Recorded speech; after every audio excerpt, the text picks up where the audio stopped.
Sehat, sehat, sehat. Oke, oke, Hmm. oke. Ya, gue wis banget today ada 3 event sama lu.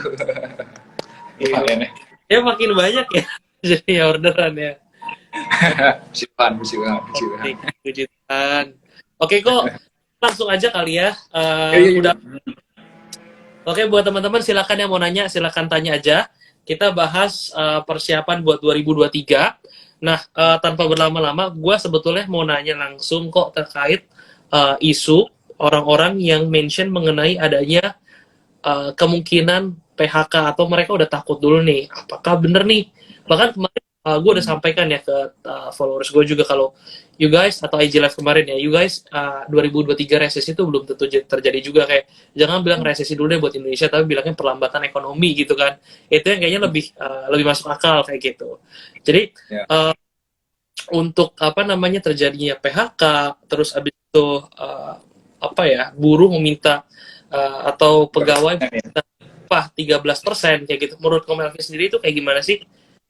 Hmm, itu sebenarnya agak berat ya, Fit ya. Hmm. Kenaikan 13% itu berat sih, Fit. Kenapa? Karena kan belum semuanya tuh bisnis balik ya. Ya, Belum semuanya itu bisnis balik gitu. Tiba-tiba tapi cost orang-orang apa biaya untuk orang-orangnya gajiannya udah minta 13% itu agak berat sih buat buat pebisnis. Makanya kemarin kamu tahu nggak sih kemarin ada berita katanya orang-orang pada jual rumah di daerah BSD. iya, iya, iya. Di BSD Ya, betul. Apartemen juga.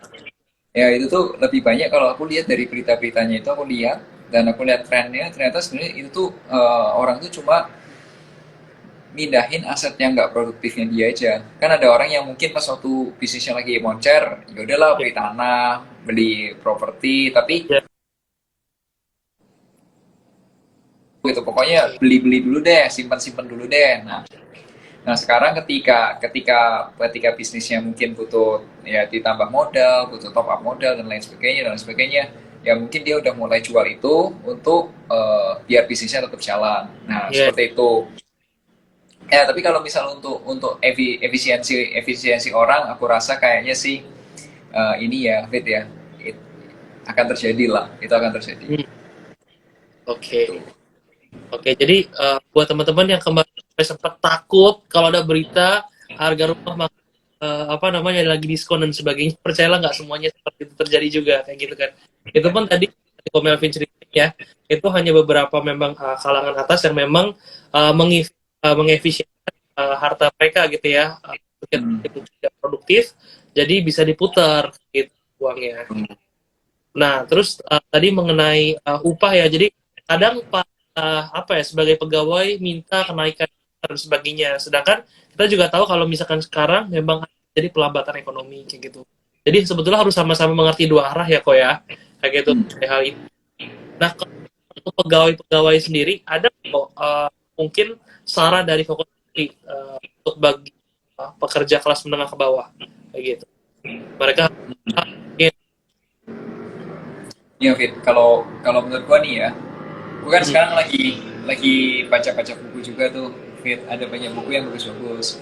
Nah, kalau tuh salah satu yang bagus itu tuh ini nih bukunya si siapa namanya kok lupa, Grant Cardone.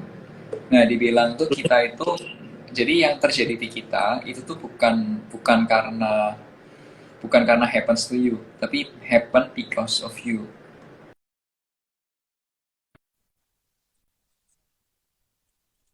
Sebentar, internetku mati kah? Aman kan internetku kan? eh, agak Aman. sedikit putus tapi kedengeran. Oh, oke, oke. Jadi gini, Fit, kalau misal nih perusahaan harus lay off, orang yang Yes. akan di lay off pertama kali biasanya orang yang kontribusinya kurang. Oke. Jadi akan dibandingin kan, misal kayak oke, kontribusinya sekian, kosnya kita bayar sekian gitu. Nah, kalau yang Hmm. kontribusinya dirasa kurang, dia akan eh, ya akan di lay off duluan. Nah, Yes. biasanya kalau misal yang pemain yang keren ya, atau kalau misal main basket tuh ada yang namanya MVP-nya gitu lah. MVP itu Ya. nggak akan di lay off. Make Oke. sense nggak sih? Ya, make sense. Pemain-pemain ya, make sense kan? Nah, Make jadi sense. ya kalau misal nggak mau kena layoff because of you ya kamu yang proof that kalau kamu sendiri tuh kalau kamu yang layoff aku, ya kamu yang rugi, bukan aku yang Ya, rugi. Karena apa? Kamu layoff sama aku, perusahaan lain pesaingmu juga mau makan kok. ya, I'm I'm MVP gitu, gitu kan, bisa sombong gitu. ya. Jadi Gitu. kalau kita adalah teman-teman yang mungkin takut dibandingkan takut di perusahaannya itu sendiri ya, you guys perform gitu kan, your apa namanya result sendiri hasilnya ya Pak, nggak coba mengeluh kayak gitu kan, atau Ya, nyari-nyari apa namanya kerjaan di luar sana juga, tapi perform juga di pekerjaan kita kayak gitu kan, kita berusaha untuk show off kalau ya kita juga bisa tahu kan kayak gitu. Tadi mungkin yang Ko Melvin ceritain ya kok ya. betul, betul, betul, betul. Betul sih, Fit. Kalau aku lihatnya lebih ke situ ya, Fit ya. Jadi daripada Ya, ketakutan sendiri, pada emosi sendiri gitu. Karena bukannya pebisnis nggak mau naikin gaji, ya memang belum belum semuanya mampu, nggak semuanya mampu gitu. iya, iya. Oke, noted kok. Hmm, Ya. hmm. Kita bahas ini gue balik lagi ya kok ya, kalau misalkan kita lihat 2023 semakin dekat juga, ini ada uh, fenomena yang biasa terjadi kan, window dressing sendiri. Kalau Oh Melvin iya, sendiri seperti apa mengenai window dressing ini? window dressing ya. Nggak tahu nih ya, kalau menurut lu nanti kayak apa ya. Kalau menurut gue sih it Ya, will happen. It will happen. Menurut gue ya, kemarin kan gue nonton sama apa namanya, ikut acara sama Korifan. Nah, Korifan tuh bilang IHSG itu selama, menurut data, selama 20 tahun terakhir itu Desember tuh selalu ditutup hijau. Ya, karena satu lain alasan. Tapi yang jelas IHSG itu kan, bobotnya itu teman-teman kan di backup sama perusahaan-perusahaan gede kan, kayak BCA dan ya, lain sebagainya kan. ya, Nah, jadi kalau mengejar ada, race terakhir di tahun-tahun terakhir itu yaitu saham-saham seperti itu yang akan apa namanya, naiknya lumayan. Nah, ya. menurut lu gimana tuh? Ya, sebetulnya mungkin nanti habis ini gue juga bakal bikin apa namanya fit ya mengenai konten. Jadi kalau misalkan gue sebetulnya ada data juga yang gue pegang sekarang 20 tahun, tapi memang lihat kita anggapnya dari 2 tahun terakhir gitu ya. Dari Ya, Desember 2002 Desember 2019, 2020, 2021. Di Desember 2019 itu IHSG hijau gitu kan. Kenaikannya itu 4,79%. Di ya, 2020 naik 6,53%. Terus habis yes. di 2021 naik 0,73% kayak gitu. Even nggak besar tapi kita tahu ya memang mau gimana pun ya manajer investasi big fund ya atau perusahaan-perusahaan pasti kan pengen mempercantik portofolio mereka ya, khususnya dengan apa namanya perusahaan-perusahaan yang kita bilang bisa resilience ya untuk di masa-masa kayak gini.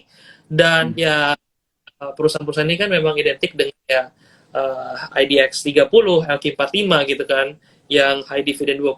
Jadi gue rasa juga ini akan menjadi sebuah momentum kalau misalkan kita mencoba untuk ibaratnya mendiversifikasi, memilih aset-aset kita di sektor saham yang memang tadi ya kita bisa bilang resilient untuk di masa ini kayak gitu, menjadi sasaran dari big fund juga kayak gitu kok yang gue lihat. Jadi Kalau lagi sebetulnya ngincer sama apa? apa Lu lagi apa kok ngincer sama apa? Lagi ngincer sama apa? tadi kalau misalkan kita bahas LQ45 nanti kita nanti gue bahas slide juga deh. Tapi pasti ya saham yang memang kalau kita lihat juga dari beberapa tahun terakhir memang memberikan apa namanya kenaikan yang baik ya kayak gitu kan di tahun itu sendiri. I see, I see, I see. Oke. Kok ngikutin ini juga apa namanya G20 juga. Ini kayaknya Apa? lagi G20. G20 ngikutin, ngikutin karena itu penting ya. Betul, betul. Kalau Itu lagi penting. ya kalau pandangan Koko sendiri G20 sendiri ini kan terjadi di Indonesia. Menurut Koko sendiri gimana tuh potensinya sendiri? Impact-nya udah jalan, Fit. Jadi kalau lu lihat datanya, tadi gue ceritain juga waktu di eventnya si yang properti sama yang barusan sama ini tentang tentang apa namanya, tentang, lu tau kan kalau misal orang kan ketakutan sendiri nih, resesi gitu. Nah, kalau gue lihat nih, oh Indonesia tuh, sebenarnya tuh apa sih yang menyebabkan itu resesi? GDP turun. Nah, kalau gue lihat datanya GDP-nya Indonesia itu dari mana aja, angkanya dari mana aja. Lu harus lihat, Fit, foreign direct investment atau investmentnya di Indonesia itu angkanya sudah naik gila-gilaan. Bukan akan loh, sudah naik gila-gilaan dari Januari. Jadi udah racing terus, tiap kuartal racing terus, naik terus, naik terus, naik terus. Jadi mungkin G20-nya itu adalah kayak celebration-nya ya, mungkin ya. Iya, Gitu. iya. Tapi hebat sih. Gua akuin semua yang berpartisipasi di tempatnya situ hebat banget sih. Komitmen kayak investasi di Indonesia tuh gede banget. Iya, Gitu. iya. Mantap. Pastinya ya. Kalau boleh juga dari beberapa data, G20 ini membuat potensi turis untuk datang ke Indonesia gitu kan, lebih dari 1 sampai 2 juta bahkan orang dari luar datang hadir gitu kan. Apalagi kita lihat puncaknya di Bali ya, November nanti, itu sebuah momentum ya. Dan sebetulnya menarik adalah Indonesia tadi pastinya Jokowi juga bisa mengangkat isu-isu yang memang lagi hangat di Indonesia dan yang bisa ibaratnya mereka di apa namanya tadi kan lagi main basket ada MVP gitu kan, kita juga suka gitu kan, ini di lapangannya kita sendiri kita bisa ngangkat nih, apa kita bisa ngangkat kira-kira isu apa nih yang mau kita tonjolkan dan sebagainya. Belum lagi Iya. kita bilang apa namanya merchandise untuk G20 ini kan banyak dari UMKM, sedangkan UMKM mendukung perekonomian Indonesia gitu kan lebih dari 60%, dan itu benar sesuatu yang apa ya membantu Indonesia banget ya gitu kan dengan adanya G20 ini kayak gitu. Betul. Ayo semangat teman-teman G20. Apalagi UMKM ya yang jadi backbone-nya juga ya. Betul. Itu tapi gue memang lagi nggak ada event untuk khusus di tempatnya si Bali sih. Kalau lu udah sempat ke Bali? Belum. Ya, gue belum sempat sih lagi utak-atik. Halo, malam Pak Sid. Ya, Pak Sid Kusuma ini senior nih di Oh, apa namanya EBA Retail namanya itu oh, retail. ya SMF. Ya, I see. Oh, Melvin, kemarin kok juga sempat bikin video di YouTube ya mengenai Itu sih. reksadana dan sebagainya. Itu kayaknya rame banget. Dan itu apa namanya membuat kita juga jadi lebih tenang juga mengenai kondisi. Gitu. Hmm. Mungkin share lagi di sini buat teman-teman yang belum nonton kayak gitu kan, atau sedikit Kurang review lebih. jadi potensi untuk di saham, obligasi gitu kan atau reksadana. Jadi kok tengah masa 2002 mendekati 2023 ini. Hmm. Indonesia marketnya itu agak berbeda dengan market luar negeri ya, Fit. Biasanya teman-teman kalau terjadi resesi itu tuh biasanya tuh emas emas itu menjadi lebih kuat dan kemudian saham secara global ya, Amerika khususnya Nasdaq yang pokoknya yang berhubungan dengan teknologi itulah biasanya dia turun, S&P turun. Nah, cuma tahun ini emasnya turun, S&P-nya turun, Nasdaq-nya turun, semua turun. Bahkan teman-teman tahu nggak sih Indonesia sendiri kemarin kan beritanya itu lagi ramai banget ya. Ya rupiah tembus ke mau di apa banyak yang ngeramalkan tembus ke 16.000 dan lain sebagainya. Tembus itu. Iya, Udah sempat tembus belum ya, Fit? dulu. Belum ya. Nah, itu tuh memang kalau teman-teman kemana-mana ngikutin ceritanya, indeks US dollar. Jadi US dollar tuh punya indeks Fit namanya itu DXY. Ya, Nah, DXY-nya itu kuat banget. Nah, jadinya semua market yang luar negeri punya, termasuk Bitcoin dan lain sebagainya, itu kripto, itu lagi pada keok semua.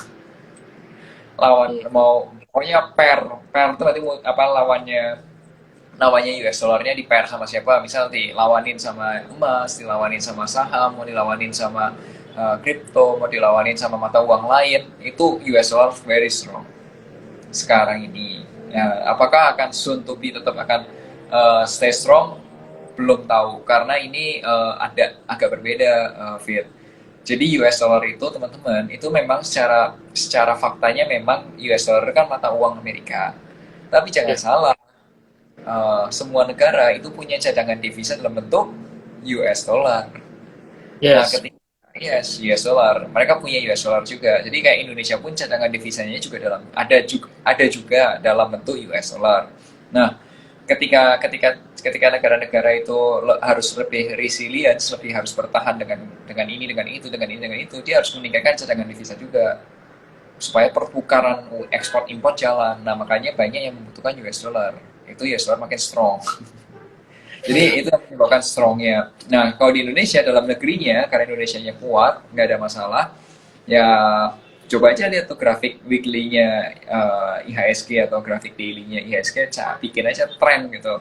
Trennya masih belum putus, uptrendnya belum putus. Nah, makanya itu kayak ya banyak banyak yang banyak banyak analis yang mengatakan bahwa Indonesia akan ditutup harganya di sekitar 7.400 gitu tutup ya. Kalau menurutku sih ya 7.200 300 oh, bisa lah ya 7.400 is good lah kalau bisa seperti itu.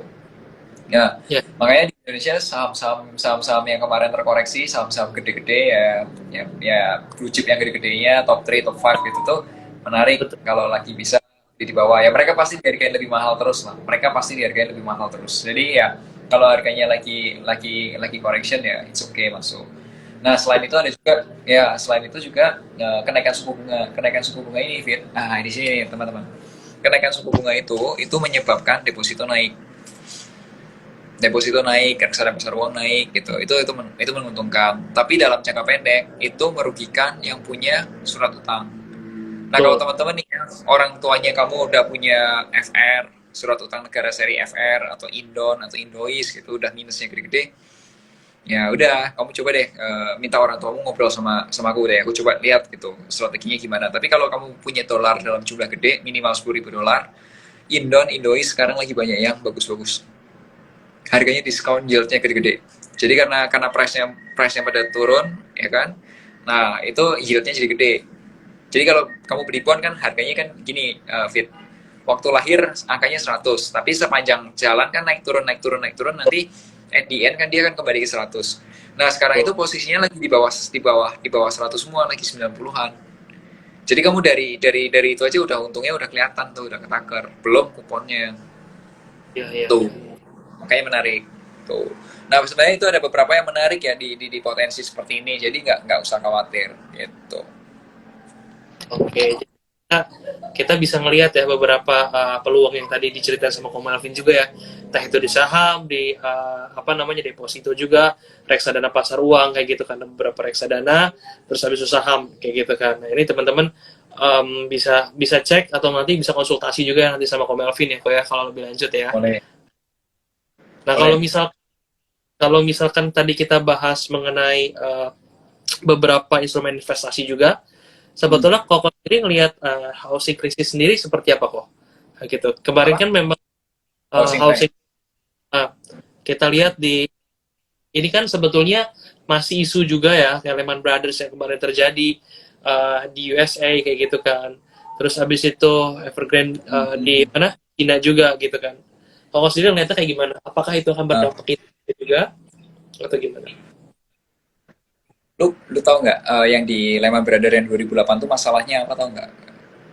Lu udah pernah dapat ceritanya belum, Fit? Udah kemarin kemarin sempat ngobrol sama korban juga, kita IG live sedikit bahas itu juga kok. Oh, sama si Glenn ya?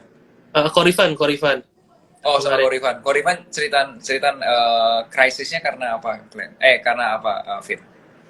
Ya, seenggaknya kan memang kita bilang Lehman Brothers ini kan dia memberikan kredit kepada masyarakat menengah ke bawah kayak gitu.